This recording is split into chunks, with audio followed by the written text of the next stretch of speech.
여러분 안녕하십니까? 오늘은 먼저 갈수록 논란이 커지고 있는 중앙선관위의 4.15 총선 선거관리 공정성 의혹과 관련된 후속 뉴스 몇 가지를 살펴보겠습니다. 이에 후반부에는 해외 파견 청해부대 장병들 코로나 집단 감염 방역 참사와 관련된 문재인 대통령의 처신을 한번 짚어보도록 하겠습니다.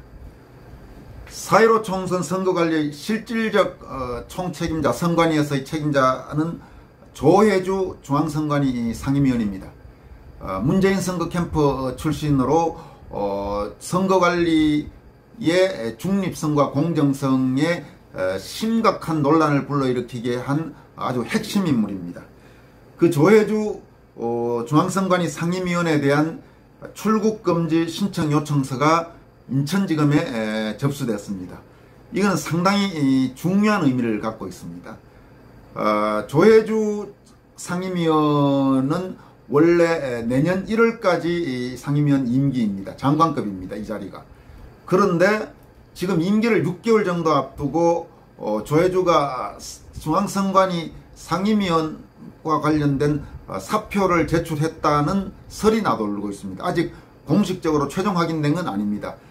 시사저널이 보도를 했는데 이에 대해서 청와대가 가타부타 혹은 중앙선관위 쪽에서도 가타부타 말은 없는 상태인데 부인을 하지 않고 있는, 아직 지금 오늘 이 순간까지는 지금 그런 상태입니다.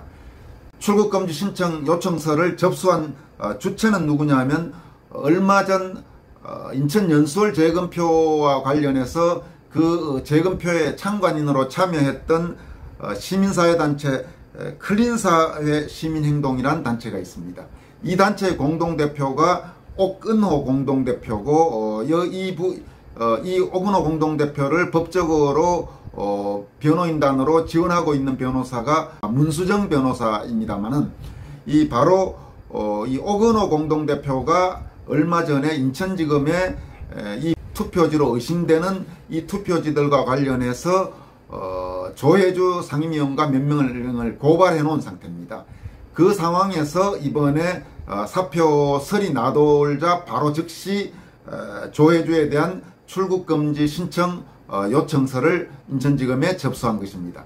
그럼 지금 이미 고발이 되어 있는 상태이기 때문에 출국금지 신청 요청서가 들어온 것을 묵살하고 출국금지 신청을 불허하기는 아마 쉽지 않을 것입니다. 그렇다면 만약 조혜주가 6개월 임기를 앞두고 지금 보도된 대로 중앙선관위 상임위원을 중도 하차를 하고 외국으로 갈버릴 가능성이 있습니다.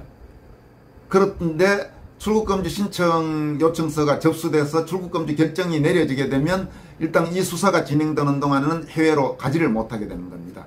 과거에 실제로 가령 김대중 정부 후반부에 DJ의 비자금 관리한 걸로 알려진 인물들이라든지 혹은 대북 불법 송금에 관련된 사람들 혹은 권력형 비리에 관련된 이런저런 사람들이 DJ 정부 후반부 임기가 마치기 좀 몇 달 전부터 일제히 해외로 빠져나가 버렸습니다. 사실상 도피를 한 셈이죠.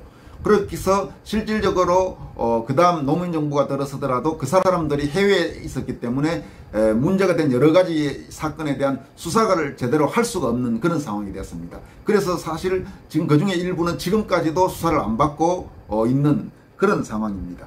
그렇기 때문에 이번에 지금 시민사회단체에서 조혜주에 대한 출국금지 신청을 검찰에다가 하고, 만약 검찰에서 이걸 받아들여서 출국금지를 하게 된다면 일단 지금 조혜주는 설사 사표가 수리되더라도 아마 당분간은 적어도 소위 해외 도피로 의심되는 출국은 하기 어렵게 될 것입니다. 그런 점에서 발빠르게 이 시민사회단체가 변호사인과 서로 손을 잡고 검찰에 조치를 취한 것은 의미 있는 행동이었다, 이렇게 보여집니다. 또 지금 이와 관련해서 또 하나의 움직임은 지금 이상한 투표지에 대한 이 수사 고발장이 접수돼서 7월 15일에 이 옥은호 대표가 문수정 변호사하고 같이 인천지검에 출두해서 고발인 조사를 받아서 지금 인천지검이 수사에 지금 사실상 착수한 그런 상태인데, 인천지검의 수사를 촉구하고 격려하는 화환들이 지금 인천지검 앞에 도착해서 늘어져 있는 지금 그런 상태입니다. 일종의 캠페인이 지금 벌어지고 있습니다. 뭐냐면 힘내라 인천지검, 지켜본다 인천지검, 이런 이름의 캠페인이 벌어져서 인천지검에 대해서 이 선관위에 대한 철저한 수사, 소위 이상한 투표지들 있지 않습니까? 몇 차례 말씀드린 대로 배춧잎 투표지 혹은 일장기 투표지 혹은 작두 투표지, 이런저런 이상한 투표지에 대해서 수사를 촉구하는 그런 격려의 움직임들이 활발하게 나타나고 있습니다. 인천지검의 이런 격려가 쇄도하는 것은 며칠 전에 말씀드린 바 있습니다만, 신임 인천지검장 이두봉 인천지검장에 대한 기대감과 무관하지 않습니다. 이두봉 인천지검장은 대전지검장으로 재직 당시 바로 그 월성원전 경제성 평가 조작 사건과 관련해서 이 정권의 그 엄청난 압박에도 불구하고 경제성 평가 조작에 관여했던 산업통상자원부 공무원들을 구속시키고 한 강골 검사입니다. 그래서 지금 계속 지금 좌천되고 지금 이렇게 인사상 불이익을 받고 있지만은 수사 의지가 있는 그런 검사이기 때문에 지금 인천지검에 그런 격려의 물결들이 나타나고 있는 것입니다. 참고로 이두봉 인천지검장은 1964년생으로 강원도 양양 출신입니다. 그리고 서울대법대를 졸업한 검사로서 지금 이 정권에서 정권에 아주 정면으로 맞서고 있는 검사 중에 그런 한 명의 검사입니다. 그러니까 이 인천지검의 수사에 관심이 집중되고 있는 그런 상태입니다. 그리고 지금 이와 관련해서 아직 이준석 대표나 이런 쪽은 입을 다물고 있지만, 지금 이인재 전 의원이 연일 이 문제와 관련해서 목소리를 내고 있습니다. 이 얼마 전에도 이인재 의원의 강도 높은 주장, 그러니까 이 세 가지 의문이 해결되지 않으면 이건 선거 무효에 해당할 수 있다는 점을 보도해드린 바 있습니다만은, 지금 최근에도 아주 강도 높게 말을 하고 있습니다. 그 내용을 여러분께 조금 말씀을 드린다면, 중앙선관위 상임위원 조혜주가 임기 6개월을 남겨두고 비밀리에 사표를 제출한 모양이다. 청와대가 사실 확인을 거부한다고 하니 퇴진하는 것이 맞는 것 같다. 그는 문재인 캠프 출신으로 중앙선관위 중립성을 여지없이 허물어온 사람이다. 또 지난 4.15 선거 부정 의혹의 중심에도 그가 있다. 지난 재검표에서 건강한 상식으로는 도저히 받아들일 수 없는 선거 부정의 증거들이 발견되었다. 관외 투표 용지 가운데 프린트가 아닌 인쇄 투표지가 다수 포함되었고, 무더기로 붙어있거나 겹쳐진 투표용지도 있었으며, 인주가 내장된 선거용 도장으로는 찍힐 수 없는 일장기 모양으로 뭉뚱그려 도장이 찍힌 투표용지가 대량으로 발견되었다. 거기에 선관위가 이미지 파일 원본을 폐기하고 사본만을 제출하였다. 이러한 중대한 범죄 혐의가 인천지검에 고발되었고, 검찰은 즉각 수사를 개시했다. 검찰의 수사는 지극히 당연하지만 현재 상황에서 볼 때 용기 있는 결단으로 박수를 보내고 싶다. 왜냐하면 일부 보수 유튜브를 제외한 대부분의 언론들이 총선 직후부터 지금까지 일관되게 선거 부정 의혹에 침묵하고, 심지어 의혹을 파헤치고 선거의 투명성을 위해 투쟁해야 할 야당까지 이 침묵에 동조하면서 선거 부정 의혹을 제기하는 사람들을 공격해왔기 때문이다. 여야 언론들 사이에 어떤 침묵의 카르텔이 존재하는 것이 아닐까 하는 섬뜩한 상상까지 하게 된다. 어찌되었건 칼을 뽑아든 검찰이 명명백백하게 사실을 규명해주기 바란다. 의지만 있다면 그리 어려운 수사도 아니다. 시간이 길게 걸릴 사안도 아니다. 과거 조국 비리를 수사할 때의 의지와 결단력이면 빠른 시간 안에 선거 부정의 실체를 내놓을 수 있을 것이다. 그래야 대법원도 본질을 흐리는 판결이 아니라 본질을 꿰뚫는 정의로운 판결을 내릴 것이다. 정권은 검찰 수사를 뭉개려 할 것이고, 나아가 다음 대선에서 중앙선관위를 여전히 충직한 정권의 도구로 삼으려 할 것이다. 이 목표를 위해 검찰 수사라는 돌발 상황에서 취한 그들의 첫 번째 조치가 조혜주의 퇴진이 아니었을까. 여당을 비롯한 문정권 세력들이라면 몰라도 야당, 보수 언론들은 더 이상 침묵의 카르텔에 머무를 이유가 없다.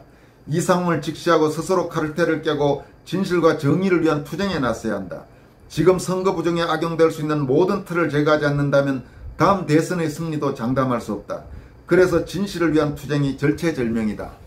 이 내용은 최근 이 선거 공정성 문제와 관련해 연일 목소리를 높이고 있는 육선의 이인재 전 의원의 지적입니다. 이준석 대표를 비롯해서 국민의힘 관계자들은 좀 명심을 해주기를 바랍니다. 다음으로는 청해부대 장병들 코로나 집단 감염과 관련된 방역 참사, 방역 참사라고밖에 할 수 없습니다. 이거와 관련된 후속 소식을 좀 말씀을 드리겠습니다. 지금 우선 이 청해부대 문무대항암 승조원 총 301명 가운데 이미 확진된 장병이 247명, 82%나 됩니다. 지금 군과 관련돼서는 전 세계에서 최대 규모 방역 참사입니다. 사실상 거의 전원 감염에 해당하는데 지금 사태가 걷잡을 수 없이 파문이 커지면서 오늘 서욱 국방장관은 대국민 사과를 했습니다. 당연하죠. 당연히 사과를. 지금 서욱 국방장관은 사과 정도가 아니면 이 정도면 경질해야 마땅합니다.